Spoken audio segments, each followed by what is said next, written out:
The neon lights of Seoul pierce through the darkness as the camera sweeps across the sprawling cityscape. In this urban jungle where shadows conceal secrets and violence lurks around every corner, three very different men are about to find their fates intertwined in ways none of them could have anticipated.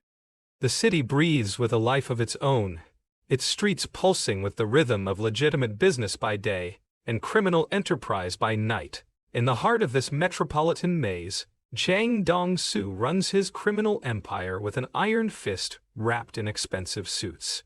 He is not your typical street thug who clawed his way up from nothing.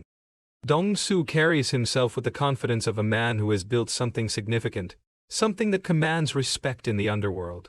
His organization operates with military precision, each member knowing their place in the hierarchy, each understanding that disobedience means consequences far worse than prison.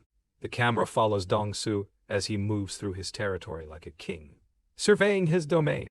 His presence alone is enough to make hardened criminals step aside with respectful bows.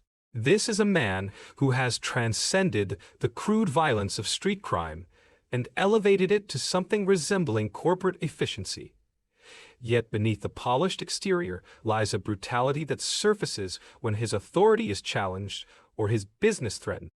On the other side of Seoul's criminal landscape stands Detective Won-seok, a cop whose career has been defined by his relentless pursuit of justice, even when that pursuit puts him at odds with his own department.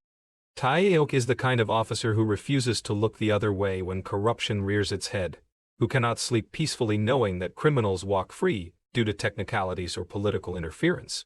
His dedication to his job has cost him personally, straining relationships and isolating him from colleagues who prefer the easier path of willful blindness. Tae-seok's office is a testament to his obsession with unsolved cases. The walls are covered with photographs, newspaper clippings, and evidence boards mapping out criminal networks that seem to slip through the cracks of a system more interested in maintaining appearances than achieving actual justice. His fellow officers whisper about his methods, some calling him a maverick, others suggesting he is simply too stubborn to accept the realities of police work in a city where power and money often determine the outcome of investigations. The detective's latest obsession involves a series of brutal murders that have terrorized the city. The killer strikes with surgical precision, leaving behind crime scenes that speak of both incredible violence and methodical planning. Each victim appears to have been chosen not randomly, but according to some twisted logic that Tae-seok cannot yet decipher. The murders are not crimes of passion or robberies gone wrong. They are the work of someone who takes pleasure in the act itself, who views killing as an art form to be perfected. Enter Sung-kyu, a predator who stalks the night streets of Seoul like a wolf hunting sheep. He is neither a professional criminal seeking profit, nor a gang member following orders. Sung-kyu kills for the pure satisfaction it brings him, each murder feeding an insatiable hunger that grows stronger with every life he takes. His victims are chosen based on opportunity and vulnerability rather than any personal vendetta. He is the nightmare that parents warn their children about, the monster that lurks in parking garages and empty alleyways. Sung-kyo's methods are both primitive and sophisticated. He understands human psychology well enough to identify the perfect targets and the ideal moments to strike. His attacks are swift and decisive, designed to incapacitate his victims before they can mount any meaningful resistance. Yet there is also a ritualistic quality to his violence, as if each murder serves some deeper psychological need that goes beyond mere sadism. The serial killer's reign of terror has the entire city on edge. Women avoid walking alone after dark, and even hardened criminals look over their shoulders when moving through certain neighborhoods. Political pressure mounts as public officials face criticism for their inability to capture a single individual who has made a mockery of law enforcement. Detective Tae-seok throws himself into the investigation with characteristic intensity. He studies the crime scenes with microscopic attention to detail, searching for patterns that might reveal the killer's identity or predict his next move. The detective interviews witnesses, reviews security footage, and follows leads that inevitably lead to dead ends. His superiors pressure him to show progress, threatening to reassign the case to detectives who might be more willing to accept convenient scapegoats rather than pursue the actual perpetrator. Meanwhile, Jang Dong-seok continues to expand his criminal operations, unaware that his carefully ordered world is about to collide with chaos incarnate. His organization has grown beyond simple street crime to encompass loan sharking, protection rackets, and money laundering on a scale that attracts attention from both law enforcement and rival criminal groups. Dong-seok prides himself on running a professional operation that avoids unnecessary violence and maintains a low profile that allows business to flourish. The gangster's evening routine involves making the rounds of establishments under his protection, collecting payments, and ensuring that his authority remains unquestioned. These visits are part business meeting and part theatrical performance, with Dong-seok playing the role of the benevolent protector who deserves respect and compensation for maintaining order in his territory. His subordinates handle the actual collection work, but Dong-seok's presence serves as a reminder of the consequences for those who might consider defying his organization. On this particular night, fate begins to weave the threads that will bind these three men together in a dance of violence and retribution. Dong-seok finishes his rounds later than usual, his luxury sedan cutting through the empty streets as his driver navigates toward the gangster's upscale apartment. The city takes on a different character in the pre-dawn hours, when the legitimate world sleeps and the shadows belong to those who operate outside the law. The attack comes without warning, swift and brutal in its execution. Kyung-ho emerges from concealment like a nightmare made flesh, his knife finding its mark before Dong-seok can react. The gangster's expensive suit offers no protection against the steel that tears through fabric and flesh with equal ease. Pain explodes through his body as the blade finds nerve endings and muscle tissue, sending waves of agony that threaten to overwhelm his consciousness.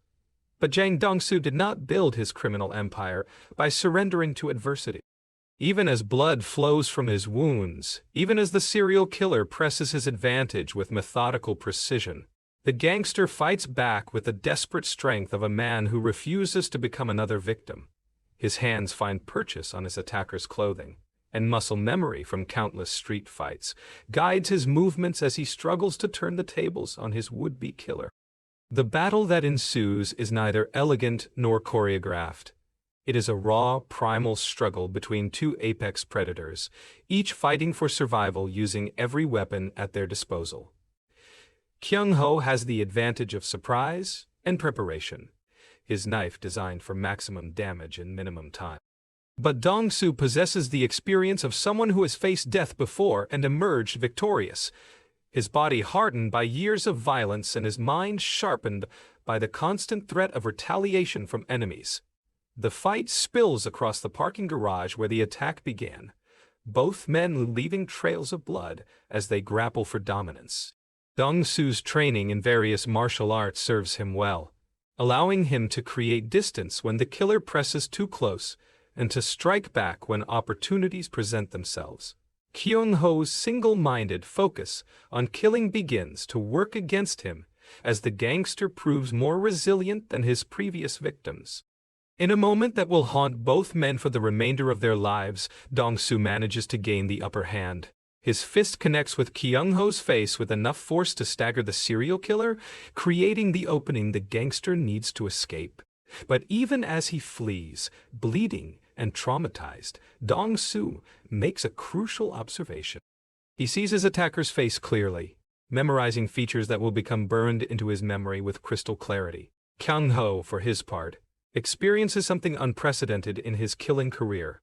For the first time, a victim has not only survived his attack but has actually fought back effectively.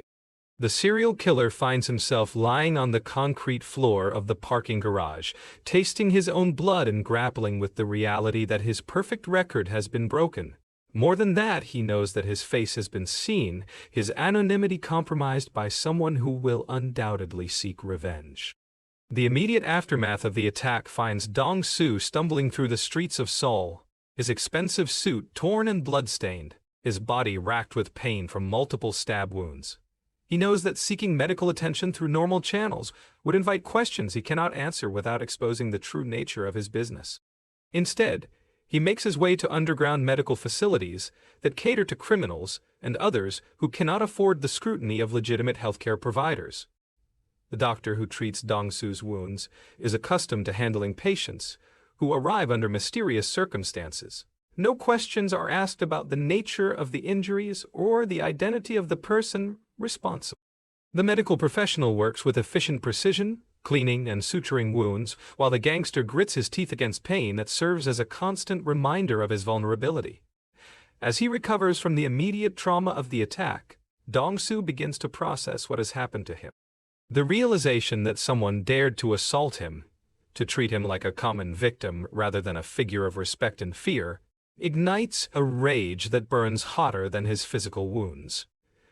The gangster's entire identity is built around the concept of power and control, and the attack represents a fundamental challenge to everything he believes about his place in the world. Meanwhile, Detective Tae-seok receives word of another violent incident that fits the pattern of his serial killer investigation. The crime scene in the parking garage tells a different story than previous murders, however.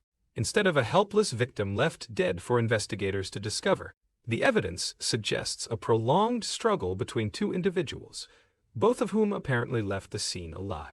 The detective studies the blood spatter patterns and physical evidence with the intensity of a scholar examining ancient texts. Every drop of blood, every scuff mark on the concrete, every displaced object tells part of a story that Tae-seok must piece together to understand what transpired.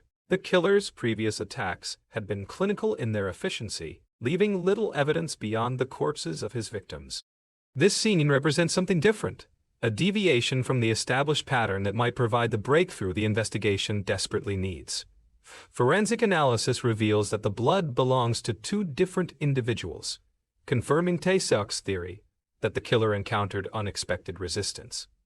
Security footage from the parking garage provides additional clues, though the images are frustratingly unclear due to poor lighting and camera angles. Still, the detective can make out enough detail to confirm that one of the individuals involved was significantly larger than the killer's typical victims. The investigation takes on new urgency as Tae-seok realizes that for the first time, there may be a surviving witness to the serial killer's methods. If the victim can be located and convinced to cooperate, it could provide the information needed to finally capture the murderer who has terrorized the city for months. The detective begins the painstaking process of reviewing hospital records and emergency room admissions, searching for someone who might have sought treatment for injuries consistent with a knife attack. Dong-soo's recovery is hampered not only by his physical wounds but by the psychological impact of his encounter with Kyung-ho. The gangster finds himself experiencing nightmares and paranoid episodes that interfere with his ability to conduct business effectively. His subordinates begin to notice changes in their leader's behavior, whispering among themselves about his increased security measures and apparent jumpiness in situations that would not previously have concerned him. The attack has shattered Dong-soo's sense of invincibility, forcing him to confront the reality that his wealth and status cannot protect him from random violence. For someone who has spent his entire adult life as a predator, the experience of becoming prey proves deeply traumatic. The gangster begins carrying weapons more frequently and insists on additional bodyguards for even routine activities that would previously have required no special precautions. As days pass, Dong-soo's initial shock gives way to a burning desire for revenge that consumes his thoughts and drives his action. The gangster begins conducting his own investigation into his attacker's identity, using resources and methods unavailable to legitimate law enforcement. His network of informants and criminal contacts spreads throughout the city, searching for any information about a man matching Kyung-ho's description. The search proves challenging because Kyung-ho operates as a lone wolf, unconnected to any criminal organization or regular pattern of behavior that might make him easier to track. The serial killer's victims have been chosen seemingly at random, their only common characteristic being their vulnerability when he encountered them. This lack of connection between victims makes traditional investigative approaches less effective, forcing both Dong-soo and Detective Tae-seok to think creatively about alternative methods of locating their target. The serial killer's previous confidence in his ability to kill and disappear without consequence has been replaced by a growing paranoia that mirrors Dong-soo's own psychological state. For the first time in his murderous career, Kyung-ho must consider the possibility that he might become the hunter, rather than the hunter. The killer's response to this new reality reveals aspects of his personality that have remained hidden throughout his previous crimes. Rather than fleeing the city or attempting to lay low until the situation passes, Kyung-ho becomes more aggressive in his hunting behavior. The brush with capture seems to have awakened an even deeper bloodlust, as if the near-death experience has stripped away whatever restraints previously moderated his violent impulses. His next series of murders are more brutal than anything he has previously committed, displaying a savagery that shocks even hardened investigators. The killer appears to be sending a message through his increased violence, demonstrating that he will not be intimidated by those who seek to capture him. Each new crime scene becomes a tableau of horror, designed to terrorize not only the public, but also the specific individuals who dare to hunt him. Detective Tae-seok recognizes the escalation in the killer's behavior, and understands that time is running out before more innocent people die. The detective's investigation begins to focus on the surviving victim of the parking garage attack, though identifying and locating this individual proves more difficult than anticipated. This realization leads Tae-seok to explore Seoul's underground medical network, a shadowy system of doctors and clinics that serve criminals, illegal immigrants, and others who cannot access legitimate healthcare. The detective's inquiries in this world require delicate handling, as his official status as a police officer makes many potential sources reluctant to cooperate. Trust must be built gradually through intermediaries who can vouch for his intentions and discretion. The breakthrough comes when Tae-seok's investigation intersects with ongoing police surveillance of Dong-soo's criminal organization. The gangster's increased security measures and altered behavior patterns have attracted attention from law enforcement units tasked with monitoring organized crime activity. When these observations are cross-referenced with the timeline of the parking garage attack, a clear picture begins to emerge. Detective Tae-seok realizes that the surviving victim of the serial killer's latest attack is none other than one of Seoul's most powerful crime bosses.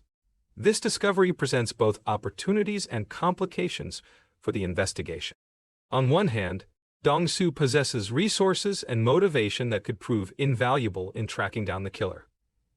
On the other hand, any cooperation between police and organized crime would violate numerous regulations and potentially compromise the integrity of the investigation. The detective faces a moral and professional dilemma that strikes at the heart of his identity as a law enforcement officer. His entire career has been built on the principle that criminals must be brought to justice through legitimate means, regardless of the personal cost or the obstacles encountered.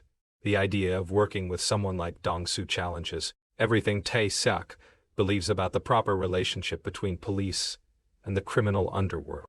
Yet the escalating body count and the killer's increasing boldness make it clear that conventional investigative methods are insufficient to stop the murders before more innocent people die. Tae-seok begins to consider the possibility that desperate times might require desperate measures, even if those measures involve compromising his principles in service of a greater good.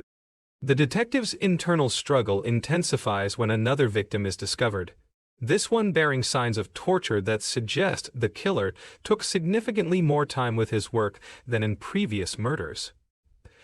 The crime scene photographs reveal a level of sadism that transcends simple killing, indicating that Kyung-ho's psychological state is deteriorating rapidly. The killer is no longer content with quick, efficient murders. He now seeks to prolong the suffering of his victims for his own gratification. This escalation forces Tae-seok to make a decision that will define the remainder of his career and possibly his life. The detective chooses to approach Dong-soo directly, despite the professional and personal risks involved. The meeting between the two men represents a convergence of law and lawlessness, order and chaos, justice and revenge. The initial contact between Tae-seok and Dong-soo takes place in a neutral location chosen for its privacy and security. Both men arrive with backup plans and exit strategies, neither fully trusting the other despite their shared interest in capturing the serial killer. The gangster views the detective as a potential tool to be used and discarded once his usefulness expires, while Tae-seok sees Dong-soo as a necessary evil to be tolerated only as long as their goals align. The conversation that follows reveals the depth of both men's obsession with their target. Dong-soo describes his encounter with Kyung-ho in detail, providing information about the killer's physical appearance, fighting style, and psychological demeanor that no police report could capture. The gangster's description is colored by his desire for revenge, but it also contains insights that could prove crucial to understanding the killer's mindset and predicting his future action.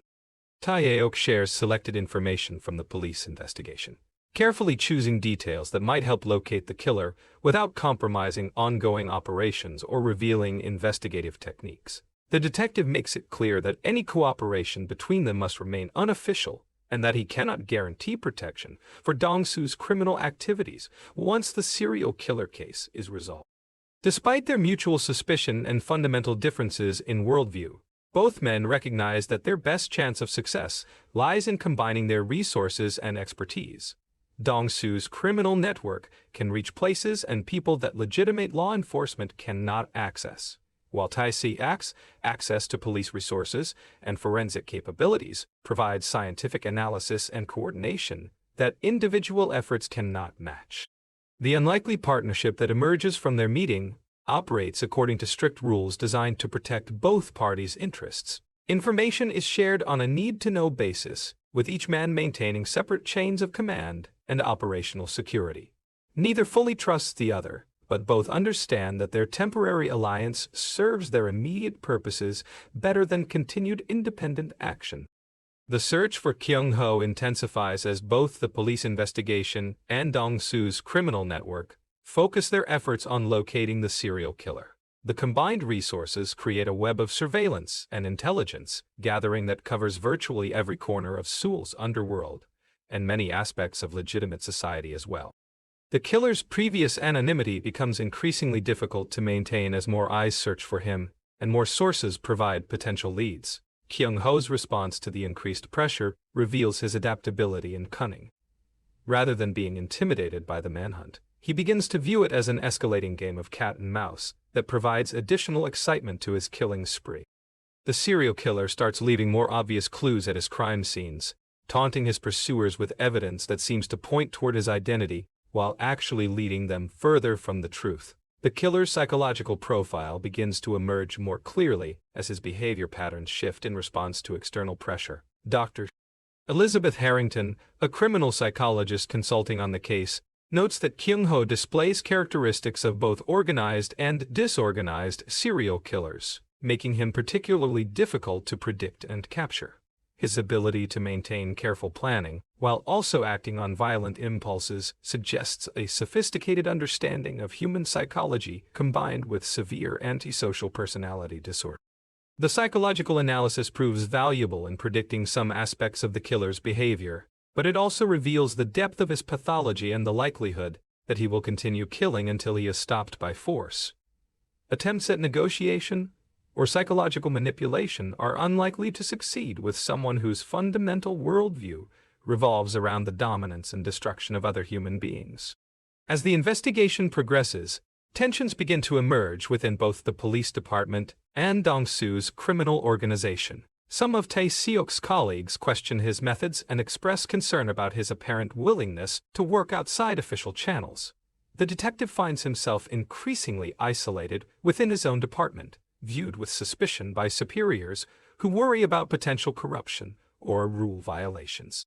Similarly, Dong-soo's subordinates begin to question their leader's obsession with the serial killer case. Some members of his organization view the manhunt as a distraction from more profitable criminal activities, while others worry that increased police attention resulting from the cooperation could damage their ongoing operations. The strain of maintaining the secret alliance while pursuing an increasingly dangerous target takes its toll on both men. Tae-seok finds himself working longer hours and taking greater risks as he attempts to coordinate official police work with unofficial criminal intelligence. The detective's personal life suffers as his obsession with the case consumes more of his time and emotional energy. Dong-seok experiences similar pressures as his dual role as crime boss and victim creates conflicts between his rational business interests and his emotional need for revenge. The gangster's decision-making becomes increasingly influenced by personal considerations rather than purely financial calculations, leading to tensions within his organization and concerns about his fitness to continue leading. The killer's next, rather than continuing his pattern of random victim selection, Kang-Ho begins targeting individuals connected to the investigation itself. His first such victim is a low-level informant who had been providing information to both police and criminal networks about suspicious activities in his neighborhood. The murder serves as a clear message that the serial killer is aware of the manhunt and is prepared to strike back at those who would capture him. The crime scene displays even greater levels of violence than previous murders, suggesting that Kang-Ho's psychological state continues to deteriorate under the pressure of being hunted. The killer appears to be entering a final phase of his criminal career where all restraints have been abandoned in favor of maximum violence and intimidation. This escalation forces both Tae-seok and Dong-seok to reevaluate their approach to the investigation. The realization that their pursuit has put others at risk creates additional moral and practical complications for their unofficial alliance. The detective must weigh his duty to protect potential victims against his determination to capture the killer, while the gangster must consider whether his desire for personal revenge justifies the increased danger to his organization. The investigation takes a dramatic turn when surveillance footage from a convenience store captures what appears to be the serial killer making a purchase just hours before his latest murder. The image quality is poor and the individual's face is partially obscured, but it represents the clearest visual evidence of the killer that investigators have obtained. Analysis of the footage provides new leads about his possible location and daily routines. Detective Tae-seok and his team work around the clock to enhance the surveillance footage and identify additional cameras that might have captured the suspect. The painstaking process of reviewing hundreds of hours of security recordings from businesses and traffic cameras creates a timeline of the killer's movements that begins to reveal patterns in his behavior. Meanwhile, Dong-seok's network focuses on identifying the specific convenience store where the footage was recorded and gathering intelligence about individuals who frequent that area. The gangster's informants canvass the neighborhood, looking for anyone who might have seen or interacted with someone matching the killer's description. The breakthrough comes when cross-referencing the convenience store footage with traffic camera data reveals the license plate number of a vehicle that was in the area during the relevant time period. The car is registered to a legitimate owner who reports it stolen several days earlier, but the theft report provides additional information about when and where the vehicle was taken. Investigation of the car theft leads to a residential area where several witnesses remember seeing suspicious individuals in the days preceding the crime. The witness descriptions vary in detail and accuracy, but they consistently point toward a single individual who was observed acting in ways that seemed unusual for the neighborhood. The composite description created from these witness accounts matches the general physical characteristics. The convergence of evidence begins to paint a picture of Kang-Ho's current location and operational patterns.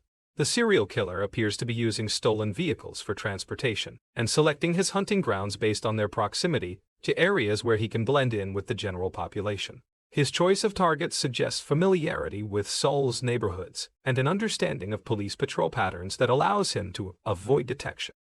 As the net begins to close around the killer, both Tae-seok and Dong-seok prepare for a confrontation that they know will likely end in violence. The serial killer has demonstrated repeatedly that he will not surrender peacefully, and his escalating psychological instability makes negotiation increasingly unlikely.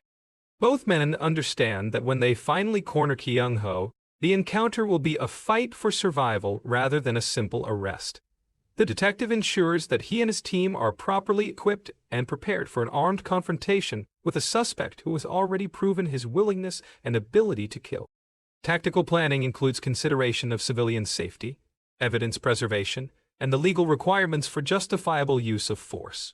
Tae-seok's training and experience guide his preparations, but he also acknowledges that facing a serial killer represents unique challenges that standard police procedures may not adequately address. Dong-seok's preparations are less constrained by legal considerations, but equally thorough in their attention to detail. The gangster arms himself and his most trusted subordinates with weapons chosen specifically for close quarters combat against a knife-wielding opponent. His planning focuses on ensuring that Kyung-ho does not escape alive, regardless of the circumstances of their encounter. The final phase of the manhunt begins when surveillance assets confirm the killer's presence at a rundown apartment building in a neighborhood known for its transient population and limited police presence. The location provides Kyung-ho with anonymity and multiple escape routes, but it also creates opportunities for his pursuers to surround and trap him if they can coordinate their efforts effectively.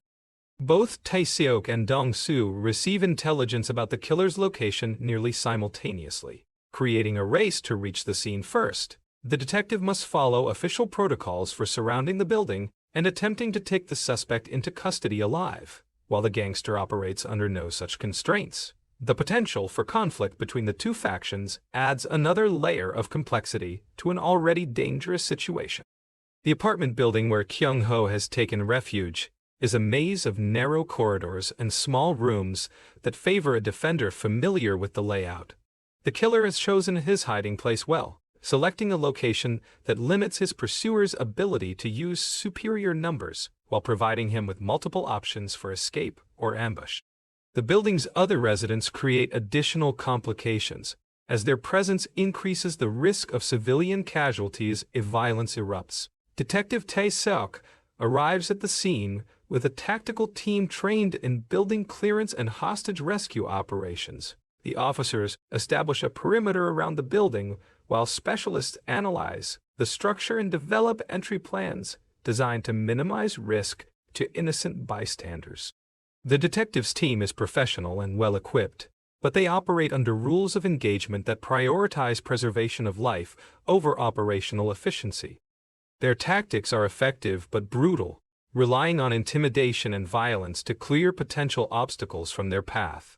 The two forces converge on the building from different directions, each unaware of the other's exact location and intentions.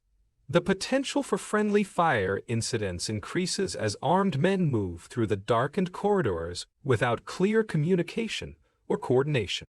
The situation becomes even more volatile when residents of the building begin to panic, creating additional movement and confusion that could mask the killer's attempts to escape.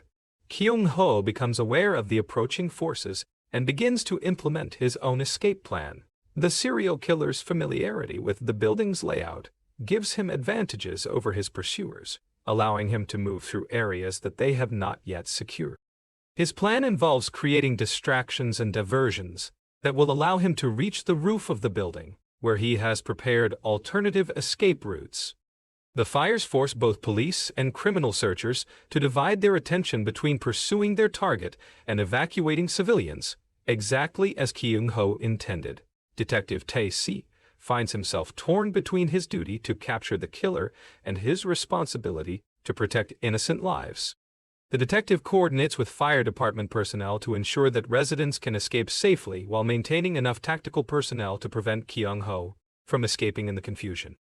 The complex operation requires split-second decision-making and perfect coordination between multiple agencies. Dong-seok shows less concern for civilian casualties, focusing exclusively on tracking down and eliminating his target. The gangster's single-minded pursuit brings him closer to Kyung-ho's location, but it also puts him at odds with the police evacuation efforts. Tensions between the two groups of searchers threaten to erupt into open conflict even as they pursue their common enemy. The first direct confrontation occurs when one of Dong-seok's men encounters Kyung-ho in a stairwell filled with smoke from the fires below. The brief but violent exchange ends with the criminal's subordinate dead and the killer wounded but still mobile. The encounter provides both sides with confirmation of the target's location, while also demonstrating his continued willingness and ability to kill anyone who threatens. News of the casualty reaches both Tae-seok and Dong-seok almost simultaneously, spurring both men to accelerate their respective approaches. The detective realizes that time is running out before the situation deteriorates further, while the gangster's rage intensifies at the loss of one of his loyal followers. The personal stakes continue to escalate as the manhunt reaches its climactic phase. The chase moves to the upper floors of the building, as Kang-Ho attempts to reach his planned escape route while staying ahead of his pursuers. The killer's wounded condition slows his movement, but also makes him more desperate and unpredictable. Blood loss and adrenaline combine to push his already unstable psychological state toward complete breakdown. Detective Tae-seok reaches the killer's floor first, his police training and physical conditioning allowing him to navigate the smoke-filled corridors more efficiently than the criminal searchers. The detective's pursuit is methodical and careful, designed to prevent the suspect from escaping while also minimizing the risk of ambush. His approach reflects years of experience in dangerous situations and professional training in tactical operations. The confrontation between Tae-seok and Kang-Ho takes place in a narrow hallway where neither man has room to maneuver effectively. The detective attempts to take the killer into custody using non-lethal force, but Kang-Ho's response is immediate and violent. The serial killer's knife work is precise and deadly, forcing the detective to defend himself with lethal force to survive the encounter. The fight between the two men is brutal and desperate, with both participants understanding that only one will walk away alive. Tae-seok's police training provides him with tactical advantages, but Kang-Ho's psychological state has pushed him beyond normal human limitations of pain and exhaustion. The killer fights with the ferocity of a wounded animal, using every weapon at his disposal to inflict maximum damage on his opponent. As the struggle intensifies, Dong-seok arrives on the scene with several of his remaining subordinates. The gangster's entrance changes the dynamics of the confrontation, creating a three-way conflict where allegiances and objectives become unclear. Tae-seok must defend himself against the serial killer while also ensuring that Dong-seok does not interfere with the arrest process. The final moments of the confrontation are chaotic and violent, with multiple participants engaging in close-quarters combat in an environment compromised by smoke, fire, and structural damage. Kang-Ho attempts to use the confusion to escape, but his wounded condition and the presence of multiple opponents limit his options. The killer's desperation leads him to make increasingly reckless attacks that expose him to counterattacks from both police and criminal forces. The resolution comes when Detective Tae-seok manages to gain a tactical advantage over the wounded killer, positioning himself to deliver a decisive blow that ends Kang-Ho's threat permanently. The serial killer's death represents justice for his victims and closure for the investigation, but it also raises questions about the methods used to achieve that result. In the aftermath of the confrontation, both Tae-seok and Dong-seok must deal with the consequences of their actions and their unofficial alliance. The detective faces internal investigations and professional scrutiny regarding his cooperation with criminal elements, while the gangster must address concerns within his organization about his leadership and decision-making during the crisis. The case's resolution brings a measure of peace to Seoul's streets, as residents no longer fear random attacks from a serial killer. However, the methods used to achieve that peace raise troubling questions about the relationship between law enforcement and organized crime, and the extent to which the ends justify the means in pursuit of justice. Detective Tae-seok returns to his regular duties with an enhanced understanding of the complexities involved in maintaining order in a city where the lines between legal and illegal activities are often blurred. His experience with the serial killer case and his temporary alliance with Dong-seok has changed his perspective on police work and the nature of justice itself. Dong-seok resumes his role as a crime boss, but his encounter with Kang-Ho has left psychological scars that influence his future behavior and decision-making. The gangster's experience as a victim has given him a new understanding of vulnerability and mortality that affects his relationships with both his criminal associates and his legitimate business contacts. The city of Seoul continues its eternal dance between order and chaos, with new challenges and conflicts emerging to replace those that have been resolved. The neon lights still pierce the darkness and the shadows still conceal secrets, but the temporary alliance between a cop and a gangster has demonstrated that even the most unlikely partnerships can achieve justice when conventional methods prove insufficient. The story concludes with both men returning to their separate worlds, forever changed by their shared experience, but unable to acknowledge publicly the role each played in bringing a serial killer to justice. Their paths may cross again in the future, but the circumstances that brought them together were unique, unlikely to be repeated in exactly the same form. The film's final scene shows Seoul's streets returning to their normal rhythms of activity, with people resuming their daily routines without the fear that previously haunted their movements. The resolution of the serial killer case represents a victory for both law enforcement and the criminal underworld, though neither side can claim credit for the success without acknowledging their cooperation with traditional enemies. In the broader context of Korean cinema's exploration of crime and justice, this story represents a complex examination of moral ambiguity and the practical challenges of maintaining order in a modern urban environment. The temporary alliance between Detective Tae-seok and Jang Dong-seok illustrates the sometimes necessary compromises that must be made when traditional approaches prove inadequate to address extraordinary threats. The psychological depth of the three main characters provides insight into the motivations and worldviews that drive individuals toward law enforcement, organized crime, and psychopathic violence. Each man represents a different approach to power and control, with their interactions revealing the fundamental similarities and differences between their chosen paths. The film's treatment of violence is unflinching in its realism, while also serving the narrative purpose of illustrating the psychological and physical costs of the choices made by its characters. The brutal nature of Kyung-ho's crimes and the violent resolution of the conflict emphasize the high stakes involved when civilization confronts its most dangerous element. The cinematography and direction create an atmosphere of tension and dread that permeates every scene, from the neon-lit streets of Seoul to the claustrophobic corridors of the apartment building where the final confrontation takes place. The visual style reinforces the themes of moral ambiguity and urban alienation that run throughout the narrative. The performances of the lead actors bring depth and nuance to characters who could easily become stereotypes in less capable hands. The portrayal of Detective Tae-seok captures the dedication and moral complexity of a law enforcement officer forced to compromise his principles in service of a greater good. The characterization of Dong-seok presents a criminal leader who is both ruthless in business and vulnerable in his personal life. The depiction of Kyung-ho creates a genuinely terrifying antagonist whose psychological pathology feels authentic rather than cartoonish.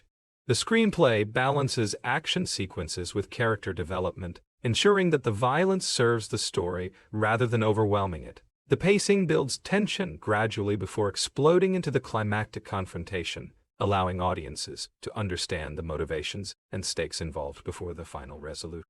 The film's exploration of justice and law enforcement reflects broader concerns about the effectiveness of traditional institutions in addressing modern challenges.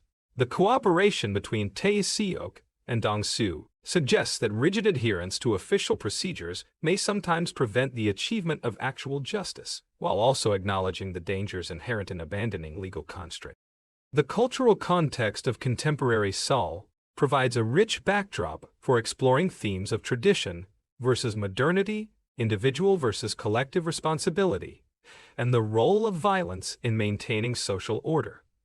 The city itself becomes a character in the story, its geography and social dynamics influencing the actions and choices of the human protagonists.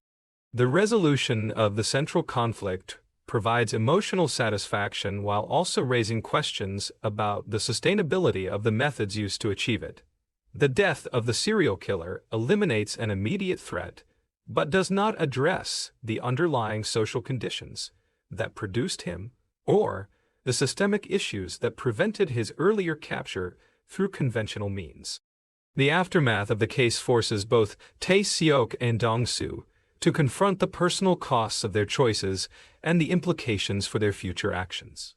The detective must reconcile his cooperation with criminals against his commitment to upholding the law, while the gangster must process his experience as a victim within the context of his identity as a perpetrator of violence.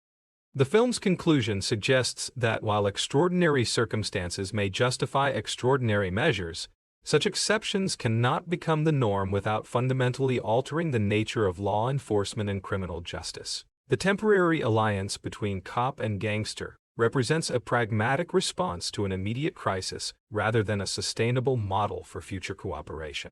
The lasting impact of the story lies in its unflinching examination of moral complexity and its refusal to provide easy answers to difficult questions about justice, law enforcement, and the nature of evil. The characters' choices and their consequences continue to resonate long after the immediate crisis has been resolved, suggesting that the true test of their actions will be measured in their long-term effects on both individuals and society.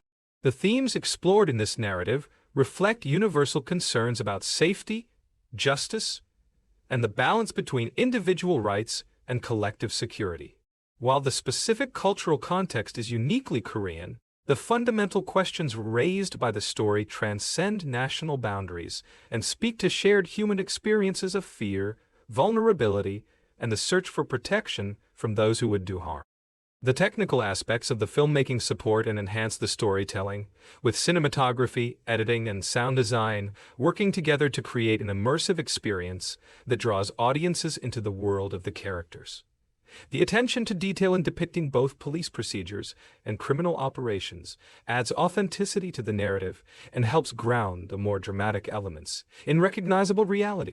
The film's treatment of violence avoids glorification while acknowledging its role as both a tool and a consequence of the choices made by its characters.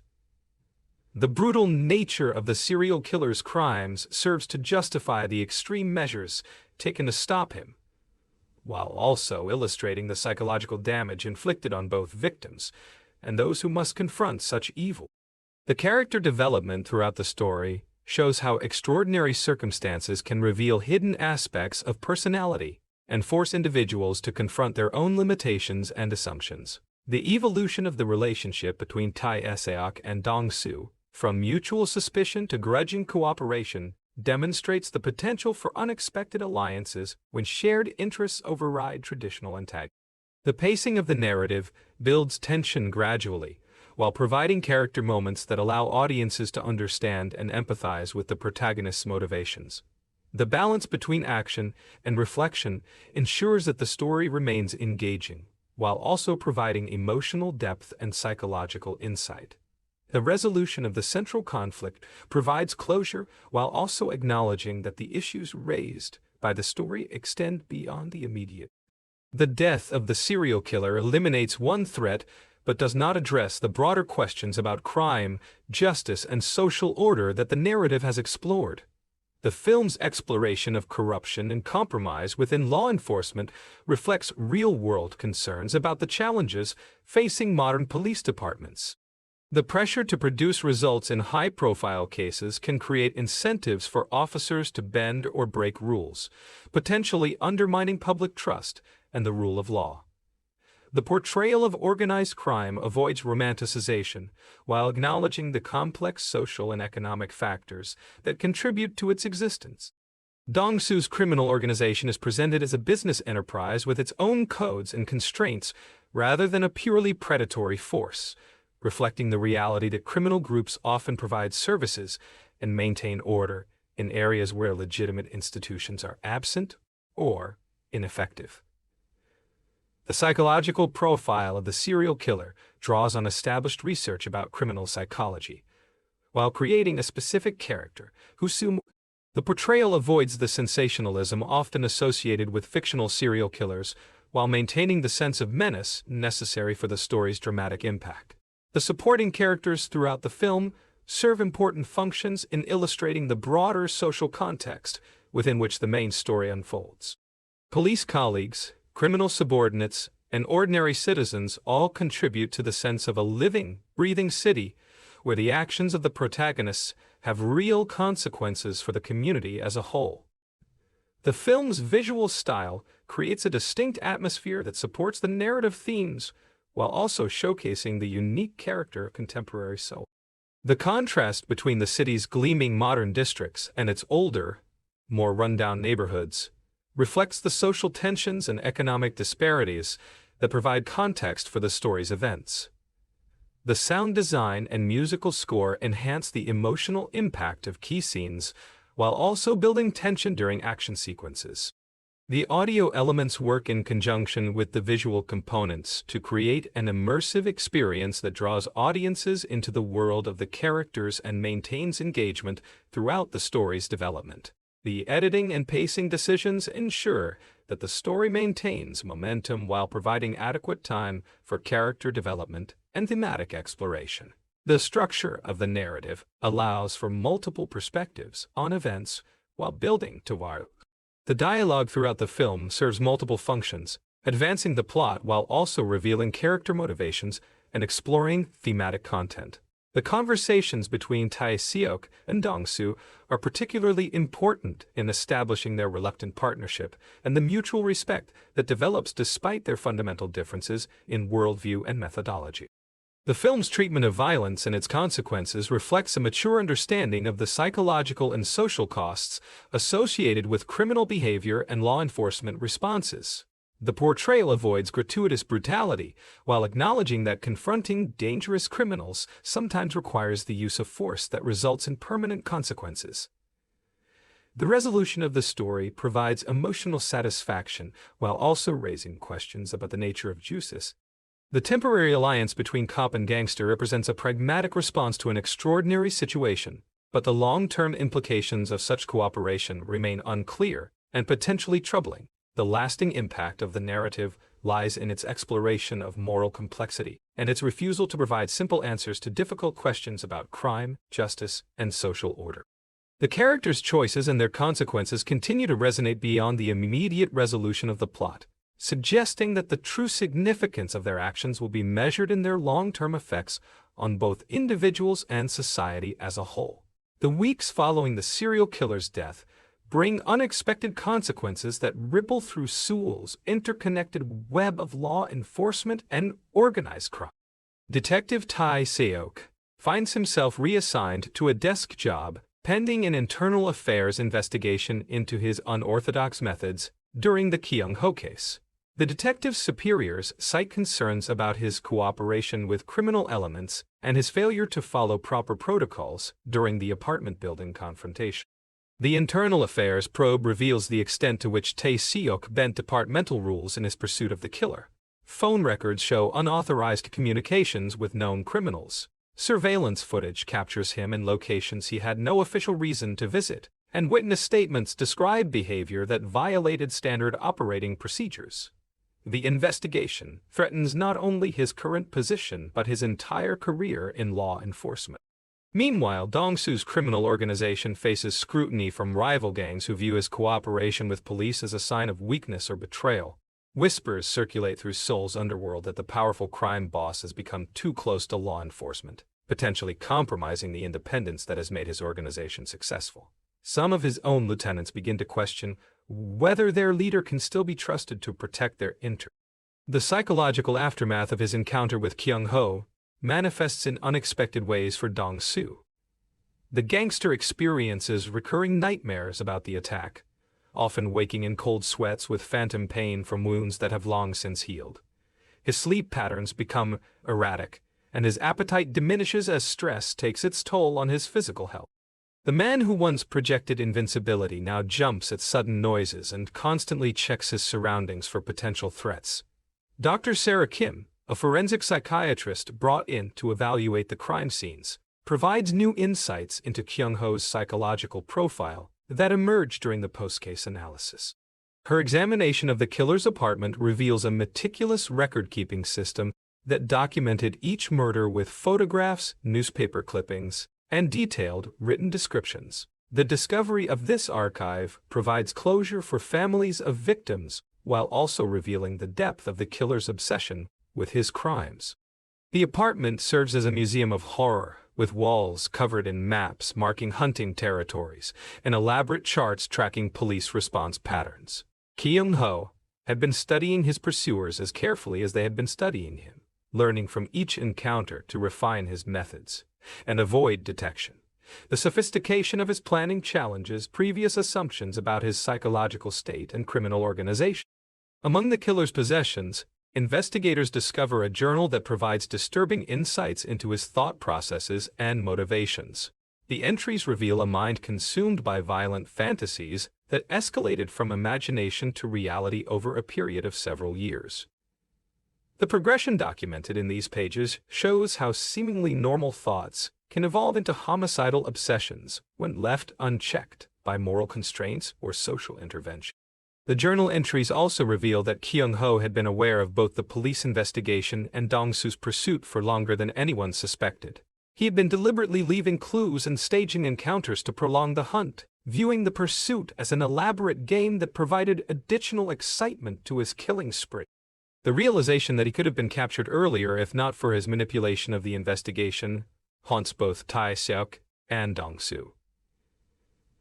Detective Park Min-ho, Tae-seok's former partner, emerges as a key figure in the internal affairs investigation. Park represents the traditional approach to police work that emphasizes following procedures and maintaining the integrity of the system, regardless of immediate results. His testimony about Tae-seok's behavior during the case reflects genuine concern for his colleague's career, while also highlighting the philosophical differences that divide the department. The tension between Park and Tae-seok illustrates broader debates within Korean law enforcement about the balance between effectiveness and accountability. Park argues that compromising investigative integrity, even in pursuit of a dangerous criminal, sets precedents that could undermine public trust and legal protections. Tae-seok maintains that extraordinary situations require extraordinary responses, and that rigid adherence to procedures can sometimes prevent justice from being served. The media coverage of the case focuses primarily on the successful elimination of the serial killer threat, but investigative journalists begin to uncover details about the unusual cooperation between police and criminal organizations. Reporter Lee Hae-jin conducts extensive interviews with witnesses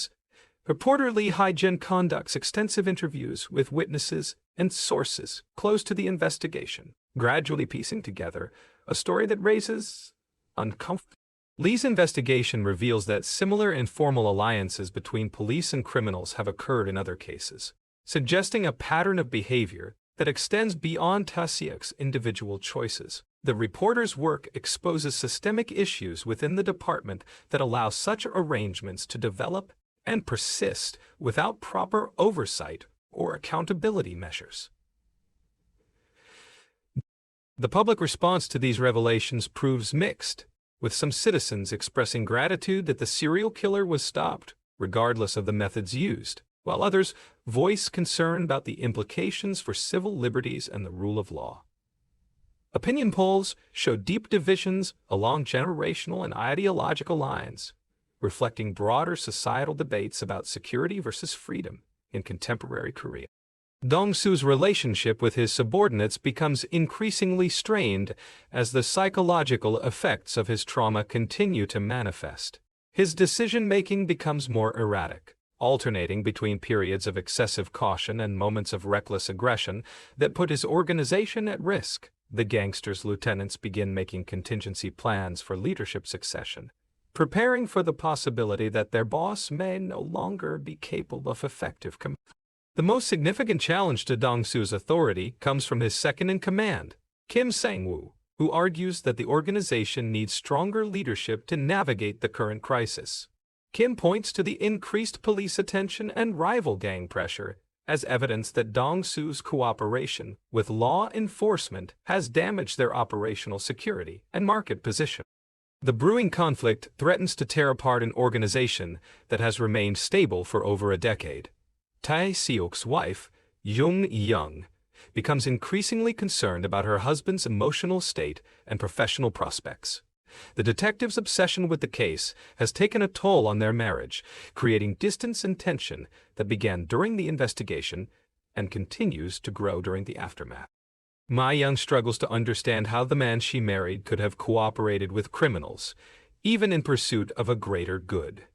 The strain on their relationship reflects broader themes about the personal costs of dedication to duty and the sacrifices required for public service.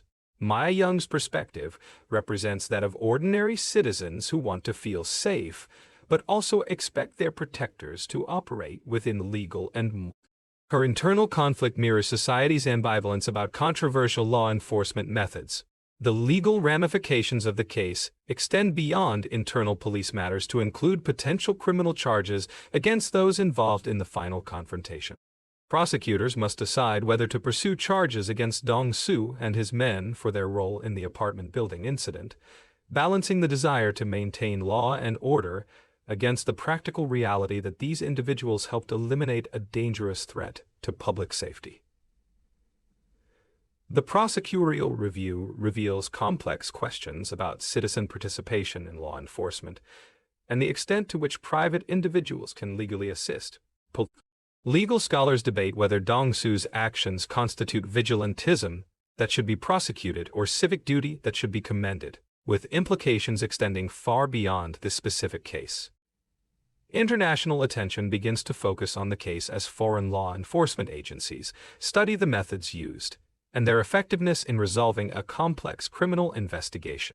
The cooperation between police and organized crime represents an unusual approach that challenges conventional wisdom about maintaining clear boundaries between law enforcement and criminal organizations.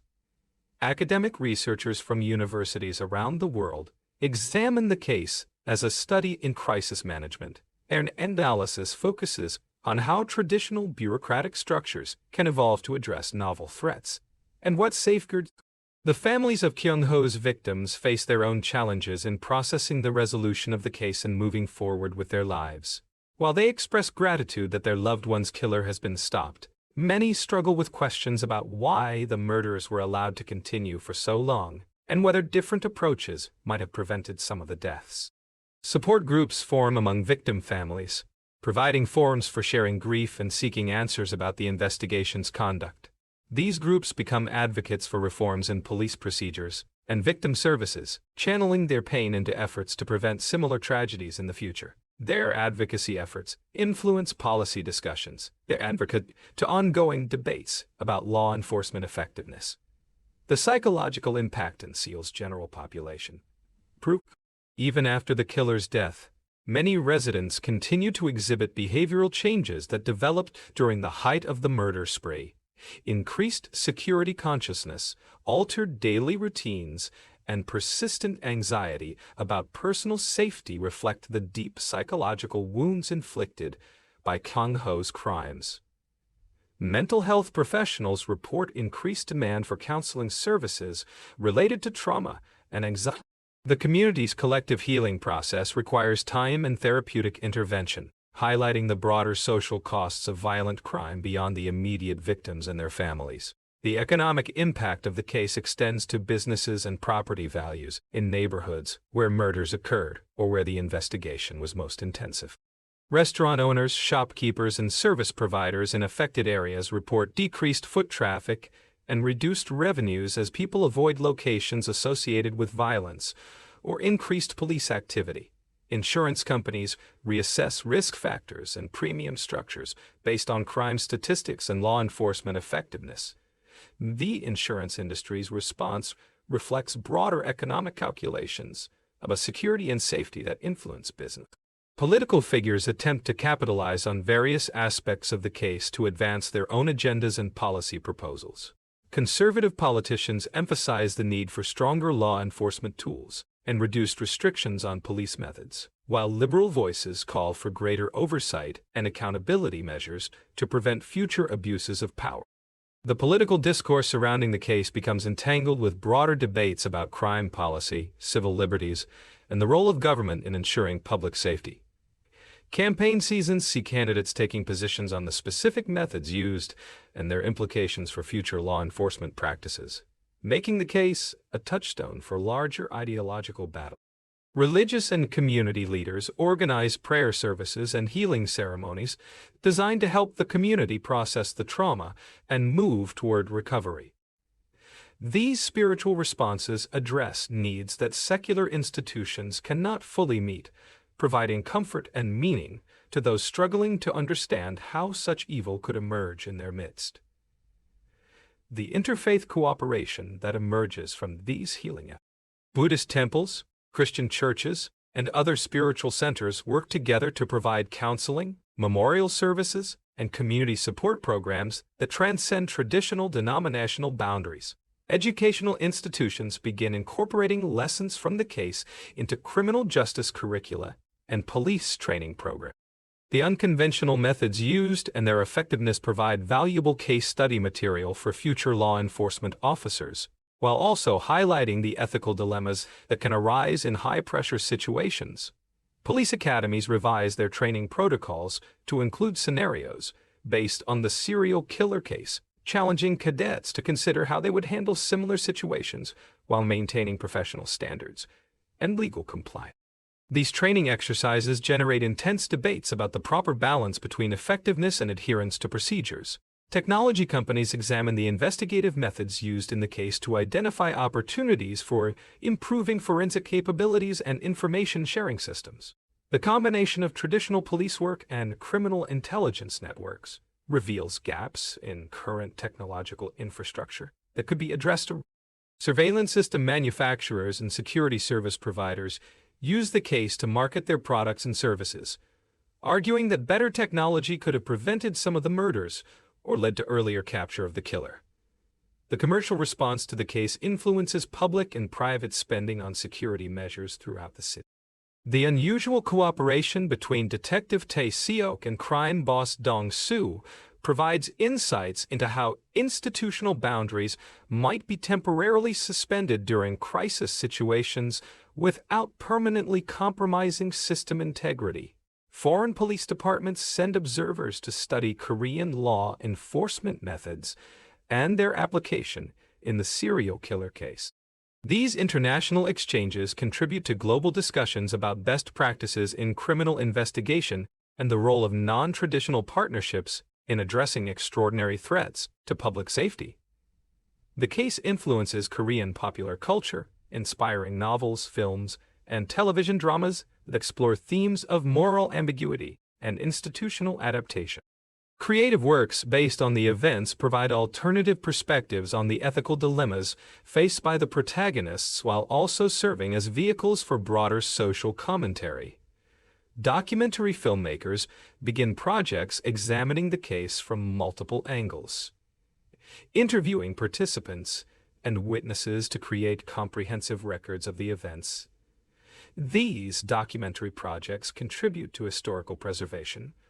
The underground medical network that treated Dong-seok after his initial attack becomes a focal point for law enforcement investigation as authorities attempt to piece together the full scope of criminal cooperation during the serial killer case.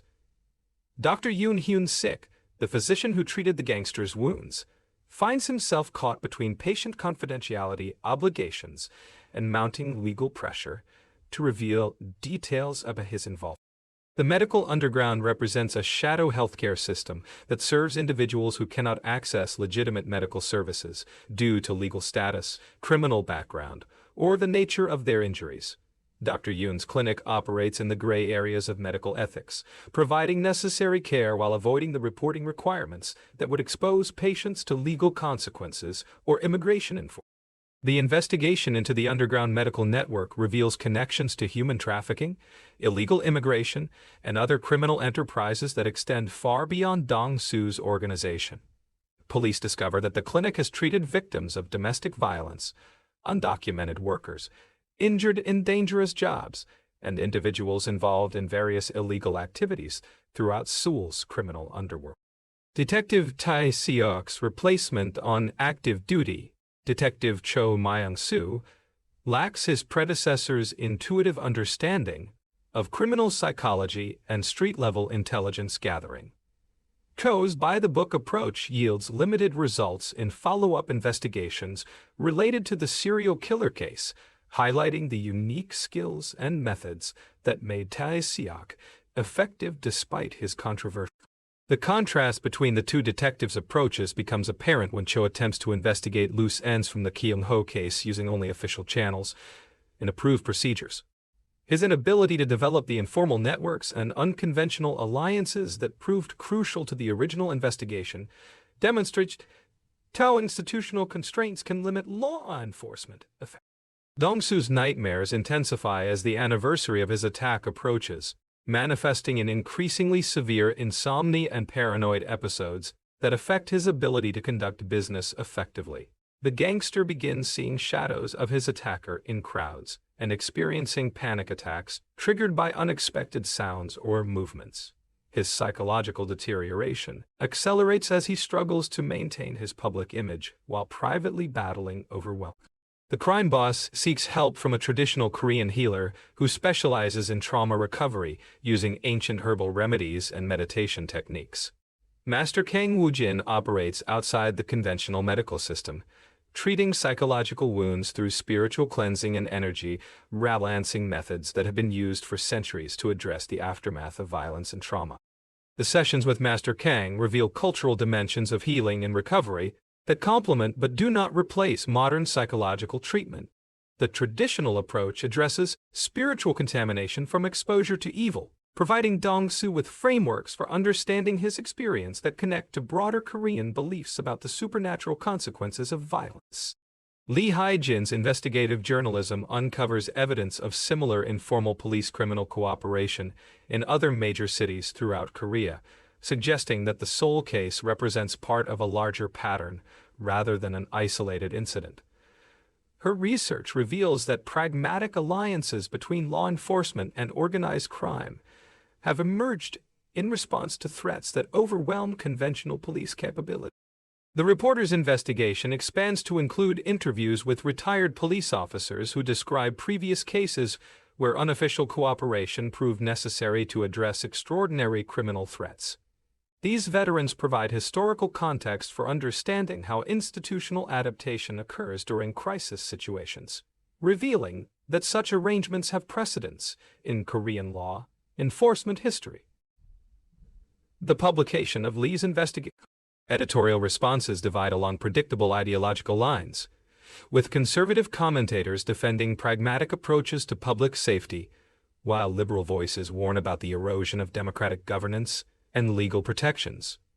Kim Sang-woo's challenge to Dong-seok's leadership comes to a head during a high-stakes meeting of the organization's senior leadership.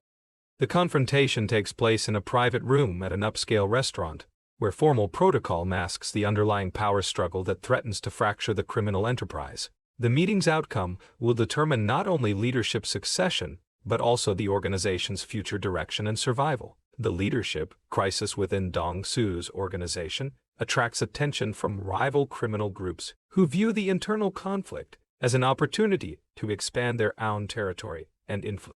Intelligence reports suggest that competing gangs are positioning themselves to absorb valuable assets and personnel if Dong-seok's group fragments or weakens significantly. Meanwhile, Tae-seok's internal affairs hearing proceeds through formal testimony and evidence review that will determine his professional future. The detective faces questions about his decision-making process, his understanding of departmental regulations, and his assessment of the risks and benefits associated with his unconventional approach to the investigation. Character witnesses testify on Tae-seok's behalf, describing his dedication to justice and his previous record of exemplary service. Former colleagues and superiors provide context for understanding his actions within the framework of his overall career and the extraordinary circumstances of the serial killer case. The hearing also includes testimony from victims' families who credit Tae-seok's efforts with bringing their loved one's killer to justice. Their emotional statements about the importance of his work create a counterbalance to procedural concerns raised by the internal affairs investigation. The psychological evaluation of Tae-seok reveals the personal toll taken by his intensive pursuit of the serial killer and his moral conflict over cooperating with criminal elements. The evaluation explores how dedicated law enforcement officers process the ethical compromises sometimes required by their work and the long-term effects of such psychological stress. Forensic analysis of Kyung-ho's personal effects continue to yield. Digital evidence recovered from damaged electronic devices provides additional insights into his research methods and the sophisticated planning that preceded each murder. The technical analysis reveals that the killer used advanced encryption and anonymization techniques to conceal his online activities. the digital forensics team discovers that Kang-Ho had been communicating with other individuals who shared his violent fantasies through dark web. These communications raised disturbing questions about whether he was part of a larger network of individuals with similar psychological profiles and criminal intentions. International law enforcement agencies become involved in tracking the online networks discovered in Kang-Ho's digital evidence. The investigation expands beyond Mu-yeol to include potential connections with violent criminals in other countries who may have shared information or encouragement for a secure community. The discovery of international connections transforms the case from a local serial killer investigation into a global study of how violent criminals use technology to share methods and validate their actions. The implications extend far beyond Seoul to influence how law enforcement agencies worldwide approach digital evidence in violent crime cases. Dong-seok's wife, Park So-young, emerges as a stabilizing influence in his recovery process while also serving as a voice of reason within the criminal organization's leadership structure. Her perspective as someone outside the criminal hierarchy, but intimately connected to its leadership, provides valuable insights into the personal costs of the gangster lifestyle and the possibility for redemption. So-young's relationship with her husband reveals dimensions of Dong-seok's character that are invisible to his criminal associates and law enforcement pursuers. Her loyalty and support during his psychological crisis demonstrate the human connections that persist even within the morally compromised world of organized crime. The couple's private conversations explore themes of guilt, redemption, and the possibility of These intimate moments provide counterpoint to the public image of ruthless efficiency that Dong-seok maintains in his professional dealings, revealing the internal conflicts that drive his behavior and decision-making. The economic analysis of the serial killer case reveals its broader impact on Seoul's tourism, industry, and international reputation. Foreign visitors express concerns about safety, leading to measurable. The economic costs extend far beyond the immediate investigation expenses to include long-term reputation damage and lost opportunities. Business associations and civic groups organize campaigns to restore confidence in Seoul's safety and security measures. These efforts include increased private security, improved lighting and surveillance in public areas, and enhanced cooperation between business owners and law enforcement. The insurance industry's response to the case includes revised risk assessments and premium adjustments that reflect new understanding of urban security threats.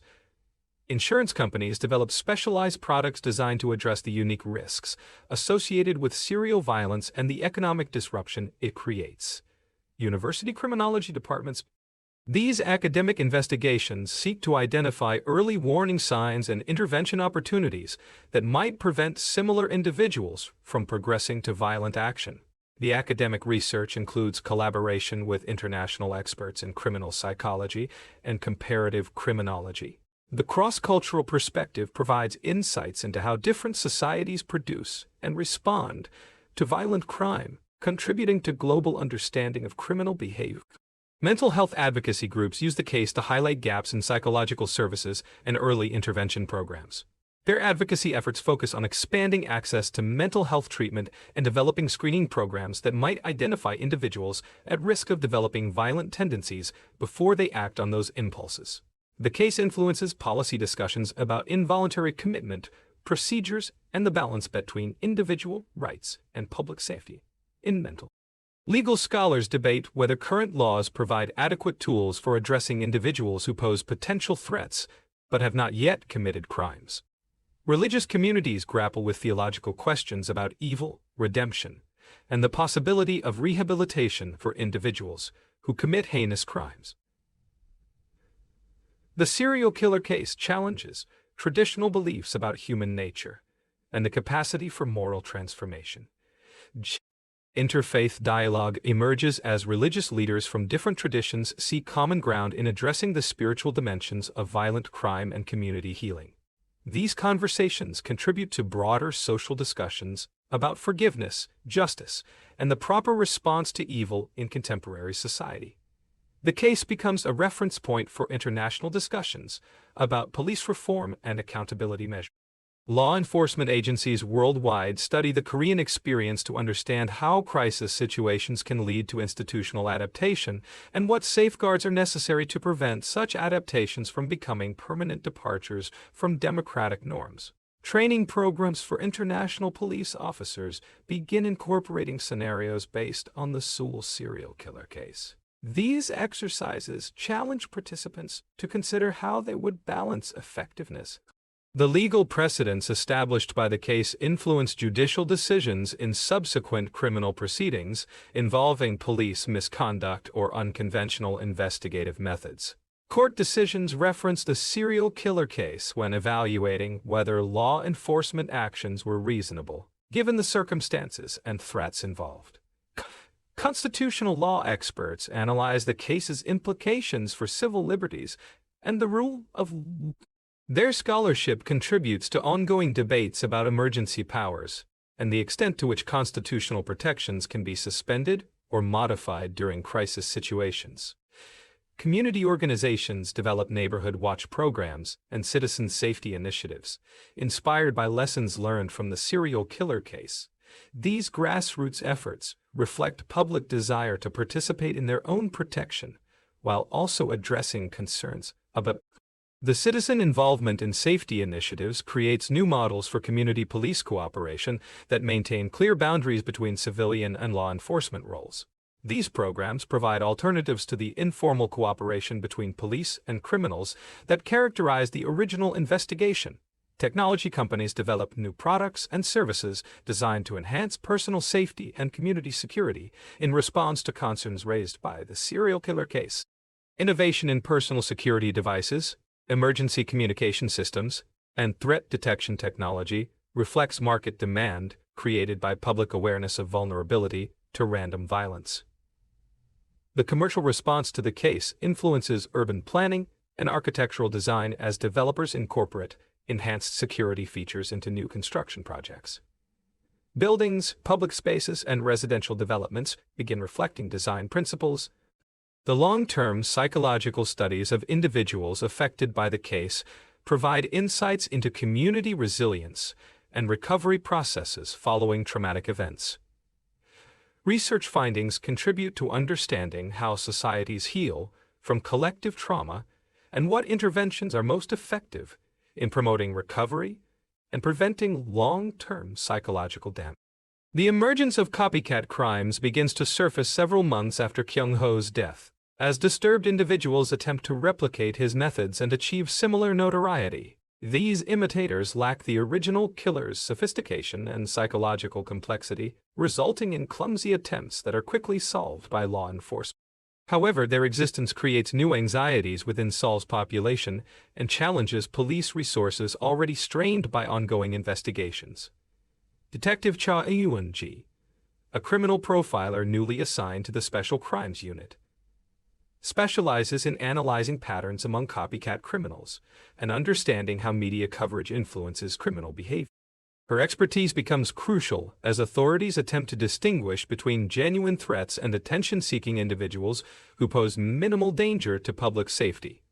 The profiler's analysis reveals that copycat criminals often emerge during periods of intense media coverage about original crimes, suggesting that information dissemination strategies need careful consideration to avoid inspiring additional violence. Her recommendations lead to new protocols for releasing case details to the public and coordinating with media outlets to minimize harmful influences. Dong-seok's physical recovery progresses faster than his psychological healing, allowing him to resume most of his criminal activities while still struggling with emotional trauma from his encounter with Kang-ho. The gangster's approach to business becomes more cautious and calculated as he implements enhanced security measures that reflect his newfound awareness of personal vulnerability. The crime boss establishes new protocols within his organization that require multiple layers of protection for senior leadership and comprehensive background checks for new associates. These security enhancements prove expensive. The relationship between Dong-seok and his bodyguards evolves from simple employer-employee arrangements to something resembling family bonds forged through shared danger and mutual dependence. The men assigned to protect him become confidants who understand his psychological struggles without judgment or criticism. Meanwhile, Tae-seok's internal affairs hearing concludes with a mixed verdict that reflects the complexity of his situation and the unprecedented nature of the circumstances he faced. The detective receives an official reprimand and temporary suspension, but avoids criminal charges or permanent dismissal from the force. The decision represents a compromise that acknowledges both his rule violations and his ultimate success in protecting public safety. The hearing's outcome establishes new precedents for evaluating police conduct in extraordinary situations, while also reinforcing the importance of accountability and procedural compliance. The decision influences training programs and policy development throughout Korean law enforcement agencies as they attempt to balance flexibility and oversight. Tae-seok's suspension period becomes a time for reflection and personal growth, as it considers whether to remain. The detective uses this forced break to examine his motivations and methods, while also spending time with family members who have been affected by his intense dedication to police work. The revelation of Kyung-ho's extensive planning documents leads to the discovery of additional crime scenes that had not been connected to the serial killer investigation. Cold case detectives reopen several unsolved murders that show similarities to his documented methods, potentially expanding the scope of his crimes beyond what was previously understood. These additional murders span a longer time period than originally suspected, suggesting that Kyung-ho's criminal career began years before the intensive killing spree that brought him to public attention. The expanded timeline raises questions about missed opportunities for earlier intervention and the effectiveness of information sharing between different police units. Forensic re-examination of the newly connected crime scenes provides additional evidence about the killer's psychological development and the progression of his violent behavior over time. The analysis reveals a pattern of escalation that supports theoretical models of serial killer development, while also providing insights into potential warning signs that might identify future threats. The families of the newly identified victims experience a complex mix of emotions as they finally receive answers about their loved ones' deaths, while also grappling with questions about why the connections were not made earlier. Their experiences highlight the ongoing challenges faced by cold case investigations and the importance of maintaining active files for unsolved murders. International criminology conferences begin featuring presentations about the Seoul serial killer case and its implications for understanding collaborative law enforcement approaches. Academic researchers from multiple countries contribute comparative analyses that examine how different legal and cultural systems might have handled similar situations. The academic attention generates proposals for new research methodologies and theoretical frameworks that could improve understanding of complex criminal investigations. These scholarly contributions influence graduate criminology programs and professional development courses for law enforcement personnel worldwide. Media studies. Professors examine how news coverage of the case influenced public perception. Their analysis reveals the complex relationship between journalism, public safety, and law enforcement effectiveness in contemporary information environments. The media analysis contributes to developing new guidelines for crime reporting that balance public information needs with investigative security requirements. Journalism schools begin incorporating case studies about responsible crime reporting and the potential consequences of premature or excessive coverage. Corporate security firms market news services based on lessons learned from the serial killer case, offering threat assessment and personal protection services to wealthy individuals who fear becoming targets of random violence. The commercial response reflects broader anxieties about personal safety in urban environments and the limitations of public law enforcement resources. Private security industry growth creates new employment opportunities for former law enforcement officers and military personnel, while also raising questions about the privatization of public safety functions. The trend reflects growing income inequality and the emergence of different levels of protection based on economic status. The case influences urban planning discussions about public space, design, and crime prevention through environmental modification. City planners examine how architectural features and lighting design can reduce opportunities for violent crime while maintaining the openness and accessibility that make urban areas vibrant and economically productive. Public art installations and memorial projects emerged to commemorate the victims while also serving as symbols of community, resilience, and recovery. The psychological support services established during the crisis period continue operating as permanent programs that address ongoing mental health needs within affected communities. These services evolve from emergency response to long-term therapeutic support, reflecting growing understanding of trauma's lasting effects on individuals. And community mental health programs develop specialized protocols for addressing the psychological aftermath, violent crime, and mass casualty. The Seoul experience contributes to best practices that are shared with other cities facing similar challenges and recovery processes. Religious and spiritual counseling services expand their capacity to address questions about evil, suffering, and meaning that arise in the aftermath of violent crimes. Interfaith cooperation continues as different religious traditions work together to provide comprehensive spiritual support for diverse community members. The theological discussions generated by the case influence seminary curricula and continuing education programs for religious leaders. These educational initiatives prepare clergy and spiritual counselors to address the complex questions that arise when communities confront inexplicable violence and moral ambiguity. Legal scholars continue analyzing the constitutional and procedural questions raised by the cooperation between police. Their scholarship contributes to ongoing debates about emergency powers, prosecutorial discretion, and the proper balance between public safety and individual rights in democratic societies. The legal analysis influences legislative proposals for reforming police oversight and accountability measures, while also preserving law enforcement flexibility during crisis situations. These policy discussions reflect broader tension. International human rights organizations monitor the case's aftermath to ensure that extraordinary measures taken during the crisis do not become normalized practices that erode civil liberties. Their oversight contributes to maintaining democratic accountability while acknowledging the legitimate needs of law enforcement agencies. The human rights perspective provides important counterbalance to security-focused analyses of the case, ensuring that discussions. Educational institutions develop new curricula that use the case as a foundation for teaching ethics, criminal justice, and crisis management. These programs challenge students to consider complex moral questions while also providing practical training in decision-making under pressure. The educational applications extend beyond criminal justice programs to include business schools, public administration courses, and leadership development programs that examine how organizations adapt to unprecedented challenges while maintaining core values and operational integrity. Medical schools begin incorporating trauma treatment and emergency psychological intervention, training based on lessons learned from treating the case's aftermath. The medical education emphasis on trauma-informed care reflects growing understanding of violence's long-term health effects and the importance of comprehensive treatment approaches that address both physical and psychological wounds.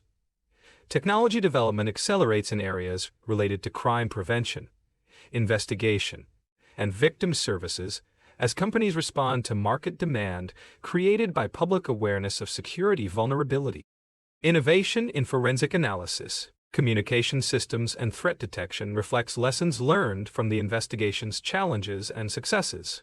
The technological advancement contributes to enhanced law enforcement capabilities while also raising new questions about privacy, surveillance, and the proper balance between security and civil liberties in digital age policing.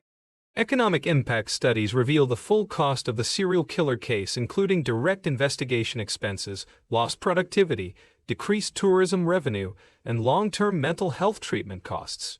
These analyses inform policy discussions about resource allocation and prevention program funding. The economic analysis supports arguments for increased investment in mental health services, violence prevention programs, and community support similar crises in the future. Cost-benefit calculations demonstrate the value of proactive approaches compared to reactive responses to violent crime. The emergence of vigilante groups inspired by the perceived success of the Tae-seok and Dong-seok collaboration begins to concern law enforcement officials throughout Seoul. Citizens frustrated with conventional police response times and procedural limitations start forming unofficial neighborhood. These groups adopt methods ranging from community patrols to more aggressive confrontations with suspected criminals. The vigilante phenomenon attracts individuals with diverse motivations, including genuine concern for public safety, desire for personal empowerment, and underlying violent tendencies seeking legitimate outlets. The composition of these groups creates unpredictable dynamics that sometimes escalate minor disputes into serious confrontations.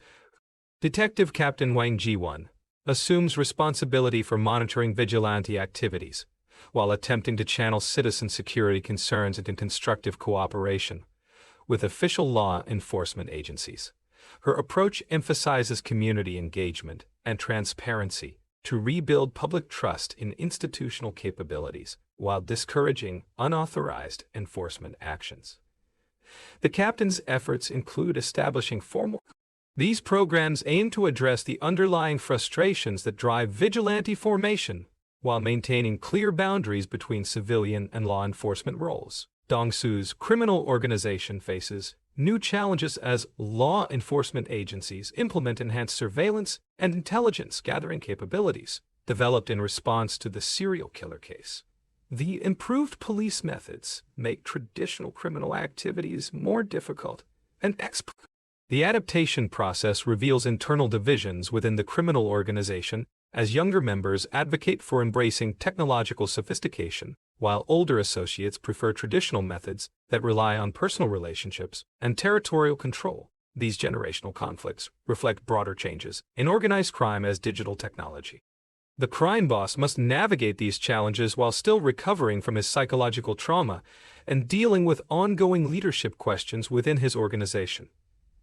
Tae-seok's return to active duty following his suspension brings him into contact with new criminal cases that test his commitment to conventional police procedures versus the pragmatic approaches that proved effective during the serial killer investigation. The detective's colleagues watch his behavior carefully, seeking signs that his unorthodox methods might resurface in future investigations. The professional scrutiny creates additional stress for Tae-seok as he attempts to prove his commitment to departmental standards, while also maintaining the investigative effectiveness that has defined his career. The balancing act requires constant self-monitoring and careful consideration of each decision's potential consequences. The detective's new partner, Officer Nam Soo-jin, represents the younger generation of law enforcement professionals who have been trained with enhanced emphasis on procedural compliance and accountability measures.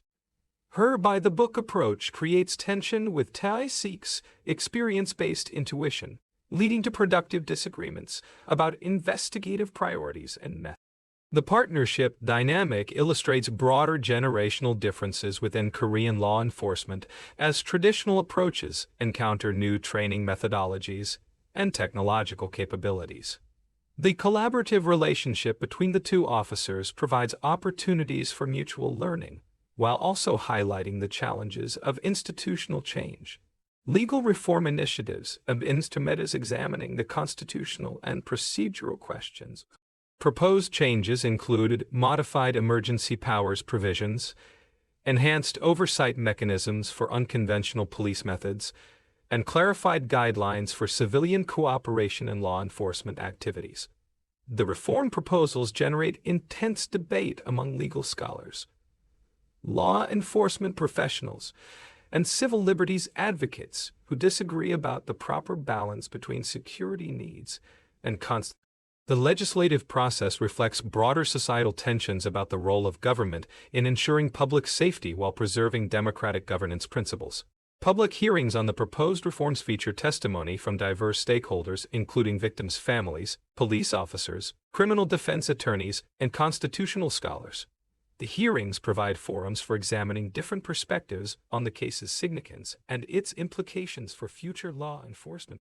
The reform debate influences judicial decisions as courts begin applying lessons learned from the serial killer case to evaluate police conduct in subsequent criminal proceedings. Legal precedents established through these decisions shape the development of jurisprudence regarding emergency police powers and acceptable methods for addressing extraordinary threats. International law enforcement cooperation expands as agencies worldwide seek to learn from the Seo cases. The cooperative arrangements include personnel exchanges, joint training programs, and collaborative research initiatives that enhance global capacity for addressing transnational crime. The international dimension of the case contributes to developing new protocols for sharing intelligence and coordinating responses to criminal threats that cross jurisdictional boundaries. The protocols prove particularly valuable for addressing online criminal networks. Academic research institutions establish specialized programs for studying the intersection of organized crime, law enforcement, and public policy using the Seoul case as a foundational example. These programs attract international students and researchers who contribute diverse perspectives to understanding the complex relationships between legal and illegal activities in contemporary urban environments. The research programs generate publications. The scholarly contributions enhance theoretical understanding while also providing practical guidance for practitioners facing similar challenges in their own jurisdictions. Cultural productions continue emerging from the case's influence on Korean popular culture, as writers, filmmakers, and artists explore its themes through various creative mediums. These cultural works provide alternative perspectives on the moral and social questions raised by the investigation. The artistic interpretations contribute to public discourse about crime, justice, and social responsibility by presenting complex issues in accessible formats that reach audiences beyond academic and professional circles. Cultural engagement with the case's themes helps process collective trauma while also promoting ongoing reflection about institutional improvement and social change. Documentary projects expand beyond. These comprehensive examinations provide context for understanding the Seoul case within broader patterns of criminal behavior and law enforcement response. The documentary productions serve educational purposes while also preserving historical records of the events and their significance for future researchers and policymakers. The visual and narrative documentation contributes to institutional memory and lessons learned databases that inform future crisis response plans. Medical research initiatives examine the long-term health effects of trauma exposure among individuals directly and indirectly affected by the serial killer case. These studies contribute to understanding how violent crime impacts community health and what interventions are most effective for promoting recovery and resilience. The medical research includes both physical and psychological health outcomes, revealing connections between trauma exposure and subsequent health problems that require empathy. The findings influence healthcare policy and resource allocation decisions related to violence prevention and victim services. Public health approaches to violence prevention incorporate lessons learned from the case about the importance of early intervention and community support systems. Prevention programs develop new strategies for identifying at-risk individuals and providing appropriate interventions before violent behavior escalates to criminal level. The public health perspective emphasizes population-level approaches to reducing violence through environmental modifications, social support enhancement, and mental health service expansion. These comprehensive strategies complement traditional law enforcement approaches by addressing root causes of violent behavior. Economic development initiatives in neighborhoods affected by the serial killer's crimes focus on restoring business confidence and property values. These efforts include targeted investment in infrastructure, education, and job creation programs. The economic revitalization efforts demonstrate how communities can recover from traumatic events while also building resilience against future challenges. The success of these initiatives provides models for other areas facing similar recovery needs following violent crime or other community disruptions. Corporate social responsibility program. These initiatives include funding for victim services, support for law enforcement training programs, and investment in community development projects that address social determinants of crime. The private sector engagement reflects growing recognition that business success depends on community stability and safety, creating mutual interest between commercial enterprises and public safety initiatives. The partnerships demonstrate how diverse stakeholders can collaborate to address educational outreach programs develop curricula for teaching young people about conflict resolution, violence prevention, and civic responsibility using age-appropriate materials that address the themes raised by the serial killer case. These programs aim to prevent future violence by promoting prosocial behavior and critical thinking skills. The educational initiatives extend beyond formal school settings to include community centers, religious organizations, and youth development programs that reach diverse populations of young people. The comprehensive approach recognizes that violence prevention requires multiple touchpoints and consistent messaging across different social contexts.